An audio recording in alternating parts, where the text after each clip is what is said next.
ನಮಸ್ಕಾರ ಸ್ನೇಹಿತರೆ, welcome back my YouTube channel. ಕಳೆದ 3-4 ದಿನಗಳಿಂದ ಬಿಡುವು ಕೊಟ್ಟಿದ್ದ ಮಳೆರಾಯ ಮತ್ತೆ ಅಬ್ಬರಿಸಲಿದ್ದಾನೆ. ರಾಜ್ಯದ ರಾಜಧಾನಿ ಸೇರಿದಂತೆ ಹಲವು ಜಿಲ್ಲೆಗಳಲ್ಲಿ ಮಳೆಯಾಗುವ ಸಾಧ್ಯತೆ ಇದೆ ಎಂದು ಇಲಾಖೆ ವರದಿ ಮಾಡಿದೆ.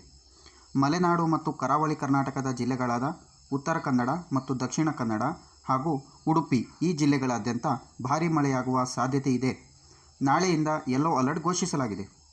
ದಕ್ಷಿಣ ಒಳನಾಡಿನ ಜಿಲ್ಲೆಗಳಾದ ಶಿವಮೊಗ್ಗ, ಚಿಕ್ಕಮಗಳೂರು, ಮಂಡ್ಯ, ಮೈಸೂರು, ಚಾಮರಾಜನಗರ, ತುಮಕೂರು, ಹಾಸನ, ದಾವಣಗೆರೆ, ರಾಮನಗರ, ಚಿಕ್ಕಬಳ್ಳಾಪುರ, ಕೊಡಗು, ಚಿತ್ರದುರ್ಗ, ಕೋಲಾರ, ಬೆಂಗಳೂರು ನಗರ ಮತ್ತು ಬೆಂಗಳೂರು ಗ್ರಾಮಾಂತರ ಹಾಗೂ ಉತ್ತರ ಒಳನಾಡಿನ ಜಿಲ್ಲೆಗಳಾದ ಬೀದರ್, ಕಲಬುರಗಿ, ಬೆಳಗಾವಿ ಸೇರಿದಂತೆ ಈ ಜಿಲ್ಲೆಗಳಾದ್ಯಂತ ಮಳೆಯಾಗುವ ಸಾಧ್ಯತೆ ಇದೆ ಎಂದು ಹವಾಮಾನ ಇಲಾಖೆ ವರದಿ ಮಾಡಿದೆ.